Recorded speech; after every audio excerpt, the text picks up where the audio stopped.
ද්‍රෝණ කියලා. ද්‍රෝණයක් ධාතුන් වහන්සේලා කියනවා. ද්‍රෝණ කියන්නේ මොකක්ද? ද්‍රෝණ කියන්නේ මගේ රත්තරන් බුදුහාමුදුරුවෝ හොන්දට අහගන්න කන් දෙක පුනීල කරගෙන ඈ. දැන් බුදු පියාණන් වහන්සේ පිරිනොම් පානවා. බුදු පියාණන් වහන්සේ පිරිනොම් පාන්නේ මල්ලව රත්තරන්ගේ උපවත් කරන සල්ලුවේනේ. මේ සල්ලුවේ පිරිනොම් පෑව පස්සේ ප්‍රධාන රාජ්‍යයන් 8ක් ඇවිල්ලා මහා දැවැන්ත යුද්ධයක් යන්න කියලා මගේ රත්තරන් හම්බෙන්නේ.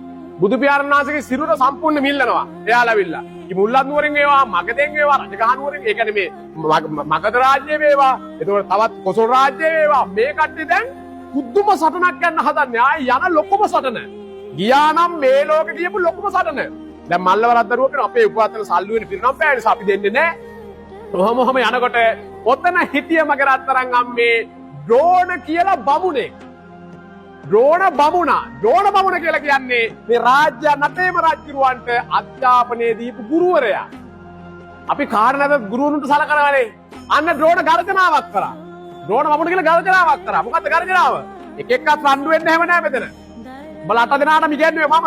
එහෙනම් ගුරුවරයෙක් කියලා කියන්නේ මම සාමාන්‍ය මිනිස්සෙක්. ඒ නිසා කිසිම කෙනෙක් රණ්ඩු වෙන්න බෑ. මම සාමාන්‍ය විදිහට ඔයාට බෙදන්නම්. අන්න ඔයාට බෙදන්නම් කියලා කිව්වන් පස්සේ තමයි පොඩි රත්තරන් හුණ්ඩුවක් වගේ එකක් අරගෙන දැන් අපි කියමු මිනියලු කියලා. ඔක සාමාන්‍ය විදිහට අපි විද්‍යාත්මක පාද ගත්තොත් අපි මරණයක් පිච්චුවන් පස්සේ අලු මුට්ටියක් විතර එනවනේ.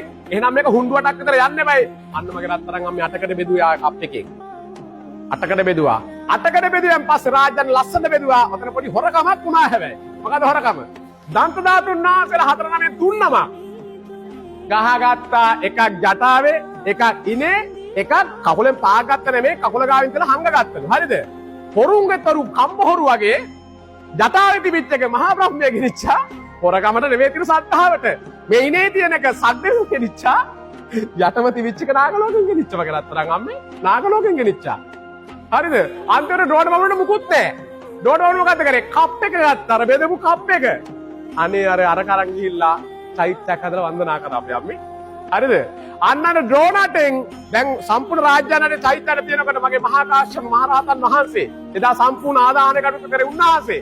එතකොට අපේ අජාසත් රජුගේ ප්‍රධාන රජුරෝ අනාගතේ බලනකොට තීර්ථකය ඇවිල්ලා අන්නාගමික ඇවිල්ලා සියලුම චෛත්‍ය විනාශ කරලා ධාතු විනාශ කරනවා.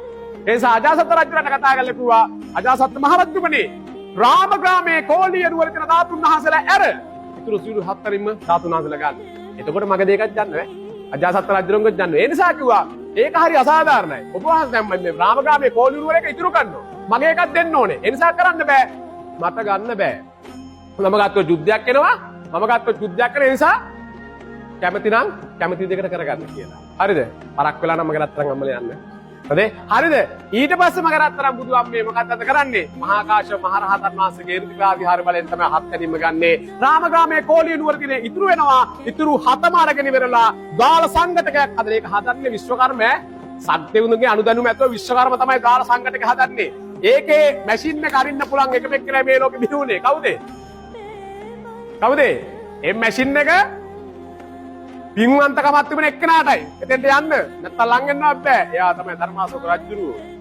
ධර්මාශෝක රජුරුව තමයි ද්‍රෝණ 7ක ධාතුන් වහන්සේලගේ 84000ක් පෙර විහාරස්ථාන හැදුවේ. මගේ රත්තරන් අම්මේ රාමග්‍රාමයේ කෝලිය නුවර ධාතුන් වහන්සේලා ප්‍රශ්නයක් අජාසත් රජුරන්ට ඇහුව මහා කාශ්‍යප මහ රහතන් වහන්සේන් ගිහිලා මගේ ටිකක් ගත්තා. මොකක්ද එහෙනම් අත නිදුරු කරේයි? ඔන්න එතකොට තමයි කියන්නේ මගේ රත්තරන් බුදු අම්මේ මගේ බුදු පියාණන් වහන්සේ ජීවමාන කාලේ ඉන්නකොට අජාසත් මහ රජුමනි බුද්ධ අධිෂ්ඨානයක් කරා. ඒ තමයි කාශ්‍යප මගේ ද්‍රෝණ 8කට බෙදෙයි. 8කට බෙදෙද්දී සෑම රාජ්‍යයන්වල තියෙන ධාතුන් වහන්සේලක 7කරකින්ම ගන්න. අරගත්තන් පස්සේ එක්තනක් තියෙනවා රාමග්‍රාමයේ කෝලිය නුවර තියෙන ධාතුන් වහන්සේලා. මෙන්න මේ චෛත්‍ය රාජන් වහන්සේ වරුසාවට අහුවේ. අහුනවස මේ චෛත්‍ය රාජන් වහන්සේ කැඩෙයි. මේක විතර ධාතුන් වහන්සේලා ද්‍රෝණ ධාතුන් වහන්සේලා ගහගෙන ගංගානන් නදියට ගංගානන් නදියේ මහ මුහුදට යයි. මහ මුහුදේදී ජයසේන නාරජුට ඇවිල්ලා ඒකනාග ලෝකෙට ගෙනියයි. අනාගතයේදී ශ්‍රී ලංකා ධරණීතලයේ තුල ගාමිණී අභය නමින් රජ කෙනෙක් පහළ වේවි. එයා ස්වර්ණමාලී නමින් සෑයක් හදාවි. අන්නේ සෑයට සෝනුත්තර නමින් මහරහතන් වහන්සේ නම පහළ වෙලා නාග ලෝකෙන් ධාතුන් වහන්සේලා එතන කියලා තැන්පත් කරાવી.